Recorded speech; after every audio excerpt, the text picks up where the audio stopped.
جهد زايد. أنا دائما أقول في الأمور هذه يتحملها دائما المعد البدني. هو عموما اللاعب العربي يعني بس ممكن العرب افريقيا شويه يختلفون، لان دائما يحترفون في اوروبا وحتى دورياتهم تكون قويه يعني نديه مع افريقيا. احنا شويه الرتم عندنا في اسيا بطيء جدا يعني. حتى في دورياتنا يعني ذكر يمكن خالد جاسم اذا يتذكر قبل 5 سنوات او 6 كنا نحكي على اللعب الفعلي بالدوري، تذكر كنا الدقائق الفعليه اكثر من حلقه سويناها انه يجب ان يكون اللعب الفعلي يعني يعبر ال 60 وال 70 فوق ال 60 صح فوق ال 60 لان احنا اللعب الفعلي عندنا يعني لاعبينا يروح بالدوري الدوريات مالتهم الخاصه يعني ببلداننا تلقى الرتم ماله ضعيف. يعني تعرف دوري محلي وما يفكر بالمنتخب او ما يفكر بالمسابقه انه يقويها. اوروبا دورياتهم قويه. يعني انت من تحكي لي على اوروبا الدوري الايطالي، الدوري الانجليزي، الدوري الهاي، يعني هسه حتى الانجليزي احنا نحكي عليهم قليلي المهاره لكن تعال شوفهم بدنيا. كل مباراه هم يعني فت، يعني يلعب لك 5 مباريات 6 على رتم عالي. ناخذ مثلا فريق الارجنتين خسر اول مباراه والسعوديه قدم مباراه وكان الارجنتين مو فريق لكن قدر يعيد وضعه لان لاعبين عندهم ينطون. استراليا اول مباراه كنا حكينا عليها لكن رجعوا. طبعا لا تنسون استراليا ايضا يلعبون في دوريات مهمه. انا اعتقد الرتم اللاعب العربي احنا مو فقط نروح بالمعسكرات قبل البطوله نروح نضغطهم 3 اشهر شهرين وتوقيف الدوريات توقيف الدوريات السعوديه بس ابو ذنون كثير من الامور. انت حتى اليابانيين يعني اذا تتذكرون نرجع في اسيا اذا نرجع على اليابانيين قاموا يحاولون يسوقون لاعبينهم. اذا تتذكرون حتى كثير من المرات حكينا انه حتى افلام قاموا يسوون انه يدزون لاعبينهم لاوروبا لان تكوينهم هناك في اوروبا يصير الرتم عالي خاصه بالدوري الالماني، الدوري الايطالي. احنا عندنا ضعف بهذا المجال والدليل هسه احنا نتكلم على الفريق السعودي. الفريق السعودي قدم مباريات كبيره، يعني اول مباراه ممكن انطى 100%، المباراه الثانيه اجى انطى 80%، هاي المباراه اجى انطاك 60%. هذا شو يدلك؟ شو يدل؟ مع الاصابات اللي حكى بها ناصر والاصابات اللي صارت. خالد الاصابات اللي صارت هي جهد. اكيد اللاعب انجهد ما قدرت العضله تتحمل زين. هسه جهد زين البديل ماله يجب ان يكون البديل ماله اوكي. يعني احنا في اوروبا اكثر المنتخبات البدلاء دحق عليهم هم نجوم، يعني ينتظر الفرصه حتى يحصل مكان. احنا المشكله البديل ايضا يكون مالنا مع احترام يعني بس يكون في نقطه يونس اللي هي ممكن في نقطه الكثير فيكم بعيد عنها وما يعرفها، انه معظم لاعبين اللي انتم شايفينهم بيلعبون في المنتخب 80% فيهم ما يلعب اساسي في النادي، احتياط في النادي. كان موقوف 4 اشهر. اول مباراه يلعبها رسميه صح مباراه الارجنتين. محترفين بالدوري محمد العويس اول مباراه رسميه يلعبها بعد توقف قدام الارجنتين. لاعبين كثير، يعني انت لما تيجي تتكلم عن المنتخب السعودي اللي انت شايفهم الاساسيين ممكن 3 اللي لاعبين اساسيين في انديتهم، الباقيين احتياط. فانا من جد هذا نجاح كبير للمدرب على فكرة. هذا نجاح كبير من جد المدرب. عشان كذا انا اقول لا نكسر لعيبتنا ولا نهضم حق المدرب، من جد نتكلم نجاح كبير في ظل وجود 8 اجانب. فرصه اللاعب السعودي قليل انه يلعب، تكلم بكل امانه. في البعض ايد يقول لك زاد من رتم الدوري لكن قلل من رتم منتخب لاعبينا في المنتخب وشايفين الجهد اللي عليهم. لاعبينا لازم يلعبون. انا اتمنى انه لاعبين الاجانب تقللون منهم شويه. ناصر انا حبيت اتفاعل معك في الموضوع هذا بالذات. المشكله الكبيره نتاع اللاعب العربي بصفه عامه، احنا وقت اللي نحكيو على منتخبات نحكيو على اوقات ما تكونش طويله، ما تكونش فما برشا وقت باش نجموا نحضروا رواحنا باش نجموا في المنتخبات نتاعنا نكونوا مؤهلين. لابد الخدمه الكبيره اللي تصير في الفرق نتاعنا.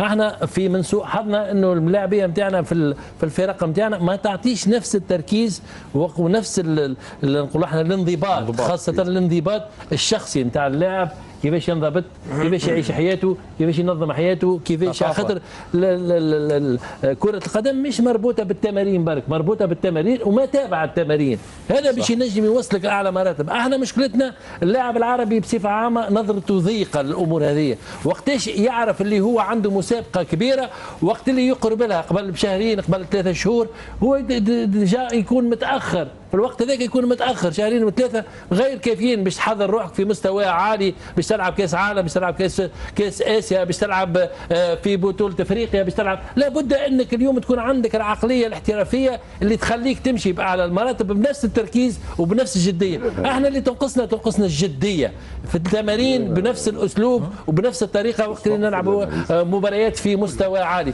وهذيك مشكلتنا احنا. مشكلتنا اللاعب العربي ما ينجمش يركز على مدة طويلة، يحب يركز ديما على فترات ضيقة، وهذاك علاش مشكلتنا في مباريات نكونوا مميزين وفي مباريات نكونوا بجنب الحدث. هذاك علاش هذا عندنا مشكل كبير في العقلية نتاعنا، لابد فما تواصل في التفكير، على خاطر اللاعب المحترف يكون من الاول للاخر، من اللي تبدا التمارين نتاعك في الفريق نتاعك للوصول للمنتخب الوطني. يا كابتن في نقطة دحين احنا نطرق نلوم اللاعب العربي.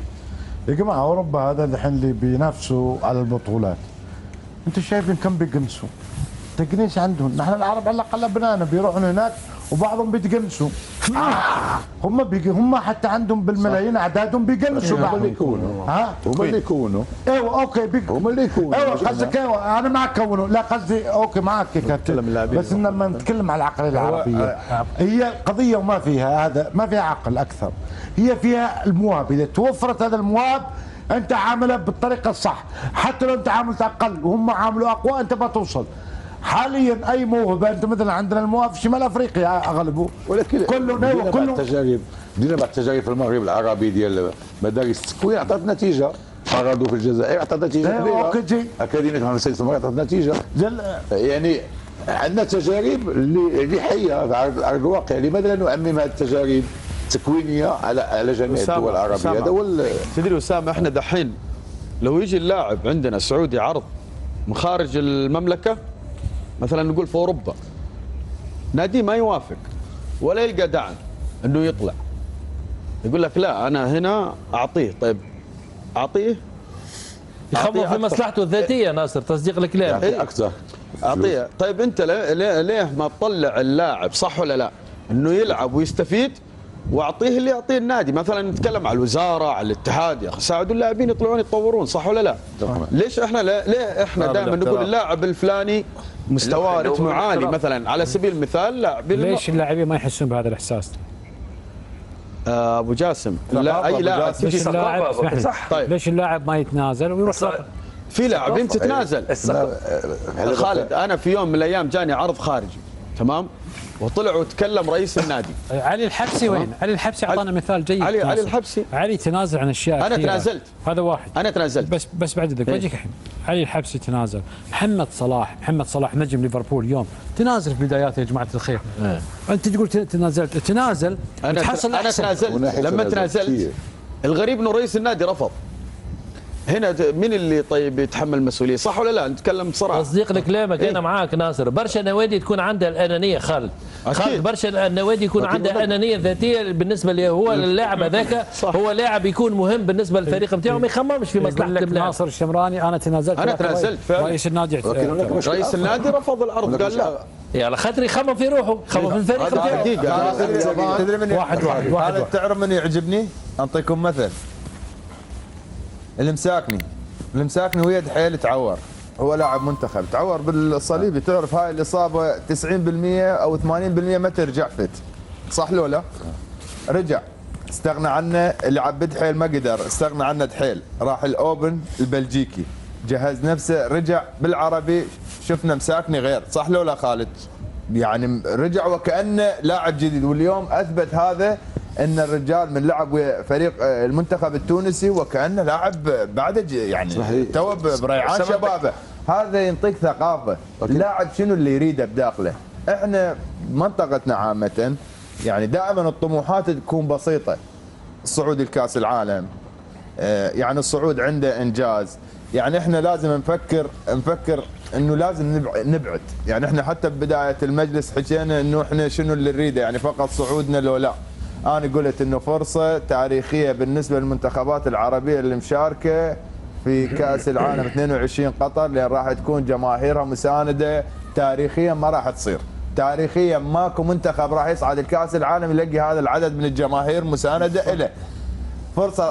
فرصه صعبه. انا اعتقد الان على الاخوان كلهم ان يعممون ثقافه اللاعب، ان انت لاعب ثروه، انت عندك عمر محدود، هذا العمر لازم تحافظ عليه بكل السبل، كل السبل. يعني هسه انت انطيت مثل بمحمد صلاح، محمد صلاح لو باقي بمصر يقدم هاي الاداءات مستحيل ابدا. لكن هناك مشكل اخر في الدول، اسمحتي، في الدول المغاربيه نتكلم عليها. انا اكثريه لاعبي كره هما جايين من عائلات فقيره، وبالتالي من يجي عرض في الخليج العربي او عرض في الشرق الاوسط، عرض 3 أو 4 اضعاف العرض اللي يجي في اوروبا، فمن الطبيعي ومن المنطقي باش يروح يفتش على الدراهم، شيء عادي، لان حياته كلها عايش هو وعائلته.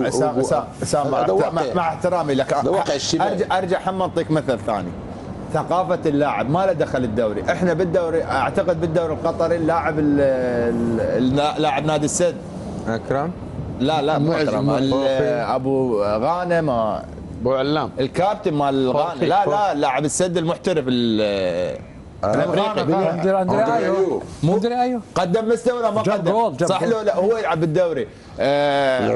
القصد هو اللاعب بيده، اللاعب بيده هو يطور نفسه، هو يحافظ على نفسه. يعني انا مثلا من اجي بالدوري القطري مثلا اكسل، صح لو لا، انه انا ماخذ عقد اوكي وهذا اكسل، بس اكو غيره لا يجي يلعب. يونس سمع بس، دي ثقافه اللاعب اللي عايز واللي مش عايز، اللاعب اللي بيفكر ان هو عايز لقدام. زي ما انت قلت محمد صلاح النهارده، هو محمد صلاح لو هو قاعد في مصر لا، ده طور من نفسه واشتغل على نفسه كتير، وفي معاه ناس مدربين خاص، يعني مدربين خاص ليه هو. المشكله ان احنا اللاعب العربي عنده الموهبه بس الثقافه بتاعته ايه؟ زي ما احنا قلنا النهارده العرض، احنا النهارده عرض، لو انا عرض هاخده في نادي. عصام انتم قاعد تحملون اللاعب العربي الثقافه. لا انا بتكلم برضه على المسؤولين، خلي بالك، انا برضه المسؤولين دحين سبب رئيسي. انا دحين اليوم بسمع في لاعبين منتخبنا السعودي في 2 3 جاتهم عروض خارجيه، صح ولا لا؟ صح. هل النادي بيوافق انه بيطلع هذا اللاعب يروح يحترف برا؟ لا ما يخليه. بيخليه؟ لا. مثلا زي سعود عبد الحميد، مو كيف النادي اليوم نسمع انه سعود عبد الحميد عنده عرضين من انديه اوروبيه، محمد كنو متابع، فلان الثاني متابع، سالم متابع. اكلمك بصراحه، هل نادي الهلال بيفرط في هذول الثلاثه اللاعبين؟ سؤال تفضل. تقول لنا جاهم عرض، هل جاهم عرض رسمي؟ احنا دحين نتكلم ناصر. يا ابو جاسم، انا قلت لك يقولون جاهم عرض، صح؟ لا اسمح لي، انا وارجع اقول مره ثانيه، هل جاهم عرض رسمي؟ لو جاء عرض رسمي بيخليهم النادي يروح الهلال؟ ممكن ناخذ تصويت. في لما يجي عرض ناخذ تصويت. بقول لك شغله، لما يجي عرض رسمي ناصر كيف ناخذ تصويت على الانديه الصغيره؟ على لا يا احمد نحن نتكلم يا ناصر لو سمحت، لما يجيني عرض رسمي بينحط على الطاوله وبيتناقش، لما يرفض بنحط بوجه الكلام. طيب نروح وياكم للعين الثالثه، مباراه السعوديه ومنتخب المكسيك. والعين الثالثه اليوم كانت عيننا على منو؟ على